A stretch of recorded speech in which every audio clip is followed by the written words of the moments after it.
ধন ধান্য পুষ্পে ভরা আমাদের এই বসুন্ধরা, তাহার মাঝে আছে দেশ এক সকল দেশের সেরা। ও সে স্বপ্ন দিয়ে তৈরি সে দেশ, স্মৃতি দিয়ে ঘেরা। ধন ধান্য পুষ্পে ভরা আমাদের এই বসুন্ধরা, তাহার মাঝে আছে দেশ এক সকল দেশের সেরা। বন্দে মাতরম। বন্দে মাতরম। আজ 15ই আগস্ট স্বাধীনতা দিবস, 78তম স্বাধীনতা দিবস। আচ্ছা বন্ধুরা, বলুন তো আমরা সত্যিই কি স্বাধীন হয়েছি? আজ ভাগ্যিস নেতাজি বেঁচে নেয়, ক্ষুদিরাম, ভগৎ সিং, আরও যারা আছে শহীদ আমাদের বিপ্লবী বীর যারা আছেন, তারা ভাগ্যিস বেঁচে নেয়। এটা কি স্বাধীন হয়েছে? এটা কি স্বাধীনতা?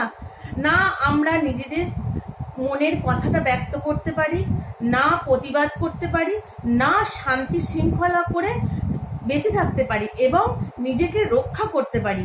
আমি মহিলা হিসেবে বিশেষ করে বলছি, নিজেকে রাত বিরিতে রক্ষা করতে পারি, কিছুই পারি না।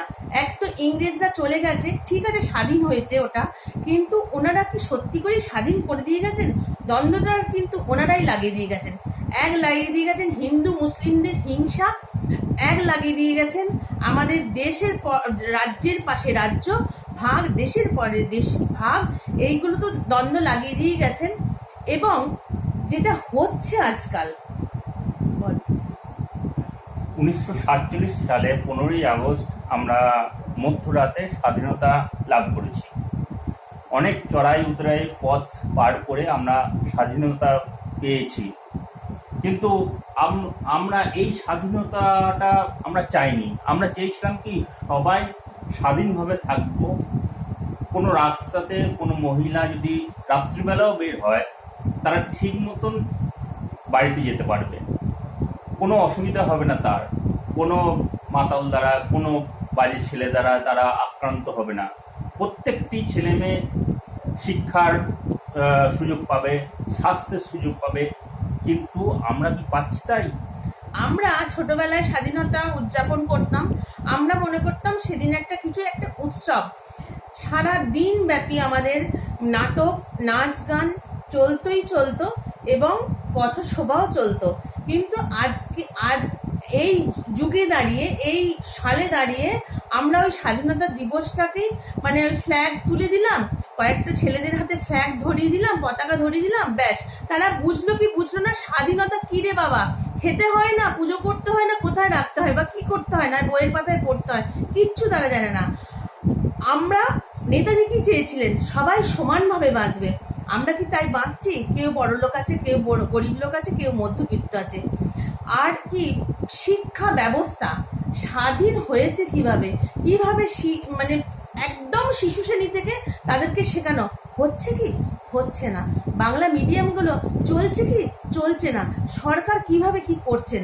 আর আজকের যে ঘটনাটা, আজকের যে মহিলাটার ওপরে, আজকে নয়, এই সময় যে ঘটনাটা হলো 5 দিন আগে আরজি করে যে ঘটনাটা, বল এবারে কি বলতে চাইছিস? সেই ঘটনাটা হলো আজকে আমরা কোথায় নিরাপদ বলুন? ডাক্তাররাই নিরাপদে নয়। ডাক্তাররা তো আমাদেরকে ঠিক করে, মানে আমরা যখন অসুস্থ হব তখন আমাদেরকে ঠিক করবে, কিন্তু ডাক্তাররাই আজকে নিরাপদে নয়। আর সেই যেসব ডাক্তারদের কথা শুনছি, যে পয়সা দিয়ে পাশ করানো হয়, টাকা দিয়ে পাশ করানো হয়, তাদেরকে ডিগ্রি দেওয়া হয়। ওই কারণেই যেসব ছেলেরা এক বড়লোক বাড়ির ছেলেরা 1,50,000, 2,50,000 তো নয়, এত টাকা দিয়ে ডাক্তারি পড়ছে। বাবা, ডাক্তারি পড়তে এত খরচা, তার মানে কি তারা ডাক্তারি পড়ার যোগ্য নয়। তারা পয়সা দিয়ে ডাক্তারিটাকে কিনে নেয়। তা সেই সব ডাক্তারের কাছে আমরা কি সুস্থ হব? আসলে হচ্ছে যে যার টাকা আছে তার হচ্ছে স্বাস্থ্য, যার টাকা আছে তার হচ্ছে শিক্ষা, আর তার হচ্ছে আইন। মানে সাধারণ মানুষের জন্য কিচ্ছু নয়, মেধাবীদের জন্য কিচ্ছু নয়। কেবলমাত্র যারা বড়লোক যারা বহু টাকা আছে, কোটি কোটি টাকা আছে, তাদের জন্যেই এই ভারতবর্ষ। মানে সামান্য যদি বুদ্ধি থাকে আর বাবার যদি অনেক পয়সা টাকা পয়সা থাকে, সেই ডাক্তার ইঞ্জিনিয়ার হতে পারবে। আমাদের মতন মধ্যবিত্ত ঘরের মেধা তালিকায় যারা পড়ে, যাদের সত্যি করে মেধা আছে, তারা কিন্তু ডাক্তার ইঞ্জিনিয়ার কোনো কিছুই না। ডাক্তার ইঞ্জিনিয়ার তারপরে যেগুলো বড় বড় সব ধরা হয়, কিচ্ছু করতে পারবে না। তুমি বাবা একটা ব্যবসা করো, তুমি বাবা একটা প্রাইভেট ফ্যাক্টরিতে চাকরি করো, এই পর্যন্ত।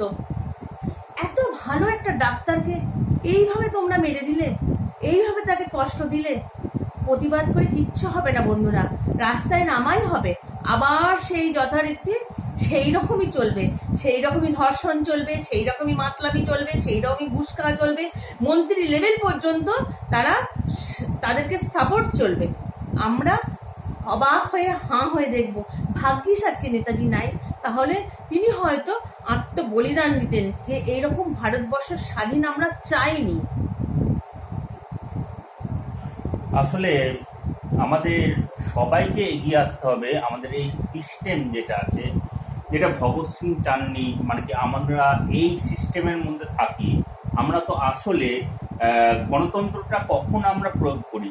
খালি ভোটের সময়। আমরা তারপরে আমরা ওই একনায়কতন্ত্রের মধ্যেই চলে যাচ্ছি। গণতন্ত্র বলে কিচ্ছু নেই আমাদের দেশে। যেটা আছে সেইটা হচ্ছে যে বড়লোকদের দ্বারা পরিচালিত শাসন ব্যবস্থা। বড়লোকরা চালাচ্ছে আবার আমাদের নেতা মন্ত্রীদের। কিন্তু এইটা তো থেকে হবে না। আমাদের এই সিস্টেম যেটা আছে, আমাদের এই সিস্টেমটাকে পরিবর্তন করতে হবে। তার জন্য কি করতে হবে? মানুষকে পথে নামতে হবে। মানুষ যদি না পথে নামে, তাহলে আমাদের সিস্টেম পরিবর্তন হবে না।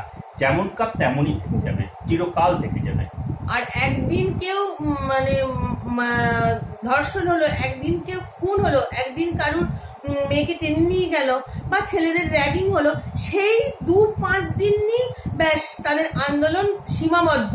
তারপরে যে যার সব চুপচাপ। কেন এটা প্রতিদিন লাগায়? আমরা কাকে বেছে নেবো সেটা আমরা সব মানুষ মিলে মানে সব ঠিক করি। কেন রে বাবা হিন্দু মুসলিম ঝগড়াঝাটি? সবাই থাক না, কদিন আমরা বাঁচবো বলুন? এসব করে, এসব মারপিট করে লাভটা কি?